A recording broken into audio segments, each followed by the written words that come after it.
வணக்கம். நாம இன்னைக்கு நான் யார் அப்படிங்கிற ஒரே ஒரு கேள்விய வச்சு நம்மளோட மொத்த அடையாளத்தையும் கேள்விக்குள்ளாக்கின ஒரு ஞானிய பத்தி தான் தெரிஞ்சுக்க போறோம். வாங்க, ஸ்ரீ நிசர்கதத்த மகாராஜோட உலகத்துக்குள்ள போகலாம். ஸ்ரீ நிசர்கதத்த மகாராஜ் பாக்கறதுக்கு ரொம்ப சாதாரணமான ஒரு மனுஷன். ஆனா தனக்குள்ளயும் இந்த பிரபஞ்சத்திலயும் ஒரு அசாதாரணமான உண்மைய கண்டுபிடிச்சவர். இந்த முரண்பாடுதான் ரொம்பவே சுவாரஸ்யமான ஒரு விஷயம். அதத்தான் நம்ம இன்னைக்கு ஆழமா பார்க்க போறோம். சரி, இவ்ளோ பெரிய ஞானம் அவருக்கு எங்கிருந்து கிடைச்சது? ஏதாச்சும் பெரிய ஆசிரமத்துல இருந்தாரா? இல்லவே இல்ல. மும்பையோட பரபரப்பான ஒரு தெருவுல தான் வாழ்ந்தாரு. வாங்க, அந்த அசாதாரண ஞானத்துக்கு பின்னால இருந்த அந்த சாதாரண மனுஷனை பத்தி கொஞ்சம் தெரிஞ்சுக்கலாம். அவர் ஒரு குடும்பஸ்தர். ஒரு சின்ன பீடி கடைய நடத்திட்டு இருந்தாரு. காவி உடையோ பெரிய ஆசிரமமோ அதெல்லாம் எதுவுமே கிடையாது. இது ஏன் ரொம்ப முக்கியம்னா, ஞானம்ங்கிறது வாழ்க்கையை விட்டு ஓடி போறதுல நம்மளோட அன்றாட வாழ்க்கைக்கு நடுவுலயே அதை கண்டுபிடிக்க முடியும்னு அவரோட வாழ்க்கையே நமக்கு ஒரு பாடம் சொல்லுது. இங்கதான் மகாராஜ் மத்தவங்கள விட டோட்டலா வித்தியாசப்படுறாரு. அவர் வேதத்தையோ இல்ல வேற எந்த புத்தகத்தையோ கோட் பண்ணவே மாட்டாரு.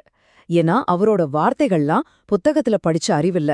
அது அவரோட சொனத அனுபவம், நேரடி அனுபவம். வார்த்தைகளால விளக்க முடியாத ஒரு நிலையிலிருந்து வந்தது. சரி, வாங்க இப்ப அவரோட டீச்சிங்ஸோட மையப்பகுதிக்கே போலாம்.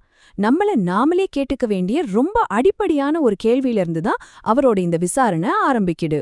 மகாராஜ் அவர்கிட்ட வர்றவங்க கிட்ட கேக்குற மாதிரி நான் இப்போ உங்களை கேக்குறேன். ஒரு நிமிஷம் யோசிச்சு சொல்லுங்க, நான் யார்? பொதுவா இந்த கேள்விக்கு நாம என்ன பதில் சொல்லுவோம்? நம்ம பேரு, நம்ம வேலை, நம்ம குடும்பம், நம்ம ஞாபகங்கள், நம்ம கேரக்டர், இப்படி ஒரு பெரிய லிஸ்டே சொல்லுவோம் இல்லையா? ஆனா மகாராஜ் என்ன சொல்றாருன்னா, இந்த எல்லா லேபிள்ஸையும் எல்லா முகமூடிகளையும் தாண்டி பாருங்கன்னு சொல்றாரு. இது எல்லாத்துக்கும் அடியில சிம்பிளா நான் இருக்கேன்னு ஒரு உணர்வு இருக்குல்ல, அத கவனிங்கன்னு சொல்றாரு. ஓகே, இப்போ இந்த அடையாளங்களை ஒன்னொன்னா உடைச்சு பார்க்கலாம். முதல்ல நாம ரொம்ப உறுதியா இதுதான் நான் நினைக்கிற நம்ம உடம்புல இருந்தே ஆரம்பிக்கலாம். இங்க மகாராஜ் ரொம்பவே ஆச்சரியமான ஒரு விஷயத்த சொல்றாரு. அத உணவு சாரம்னு சொல்றாரு.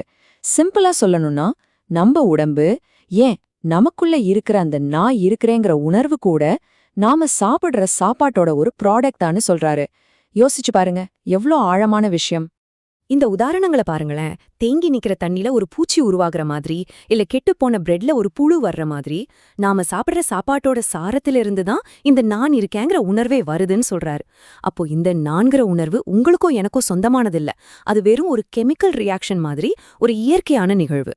அப்போ இதோட முக்கியமான பாயிண்ட் என்னன்னா, நாம ரொம்ப பெருமையா நினைக்கிற நம்ம பர்சனாலிட்டி, நம்ம கேரக்டர், இதெல்லாம் வெறும் ஞாபகங்களோட ஒரு மூட்டை தான். அதுக்குன்னு தனியா எந்த ஒரு உண்மையான சாரமும் கிடையாது.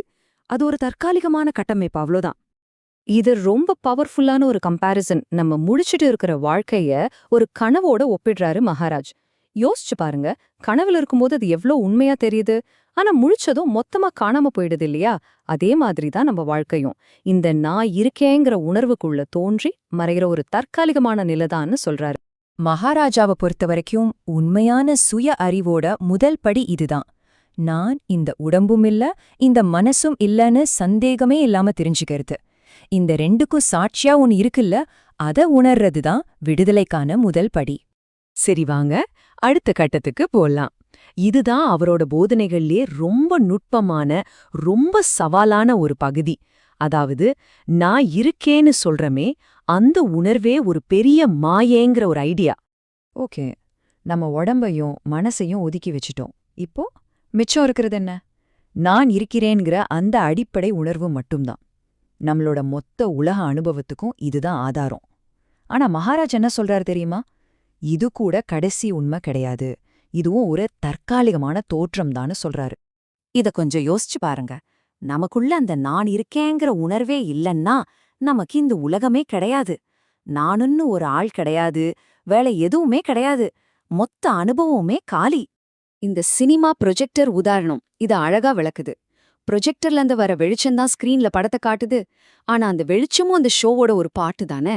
அது மாதிரிதான் நம்ம உணர்வு இந்த உலகத்தை உருவாக்குது. ஆனா அந்த உணர்வும் இந்த மாயையான தோற்றத்தோட ஒரு பகுதிதான். மகாராஜோட அல்டிமேட் கோல் இதுதான். நம்மள அந்த நான் இருக்கிறேங்கிற உணர்வு வரைக்கும் கூட்டிட்டு போய், அதுவும் ஒரு மாயையோட கடைசி எல்லைதான்னு புரிய வச்சு அதுலேருந்து நம்மள விடுவிக்கணும். இப்போ நாம இந்த விசாரணையோட ஆணிவேருக்கே போறோம். நம்ம உடம்பு, மனசு, ஏன் இந்த நான் இருக்கிறேங்கிற உணர்வு வர்றதுக்கு முன்னாடி என்ன இருந்துச்சு? வாங்க அந்த முழுமைய நோக்கி போலாம். இந்த வார்த்தைகளோட ஆழ்த்த பாருங்க. எல்லா வேதங்களும் உலகம் வரதுக்கு முன்னாடி படைப்பாளி இருந்தாருன்னு சொல்லுது. ஆனா அந்த படைப்பாளிய யாருக்கு தெரியும்? அந்த படைப்பாளி வரதுக்கு முன்னாடியும் ஒருத்தர் இருந்தாரே, அவர்தான் நம்மளோட உண்மையான இருப்புன்னு சொல்றாரு. இந்த கடைசி நிலையத்தான் முழுமை அல்லது தி அப்சல்யூட்னு சொல்றாங்க. நான் இருக்கிறேங்கிற உணர்வு வர்றதுக்கு முன்னாடி இருந்த காலத்துக்கும் மாற்றத்துக்கும் அப்பாற்பட்ட ஒரு யதார்த்தம் அது. ஆக இந்த மொத்த விசாரணையும் கடைசியில உங்ககிட்டயே வந்து நிக்குது.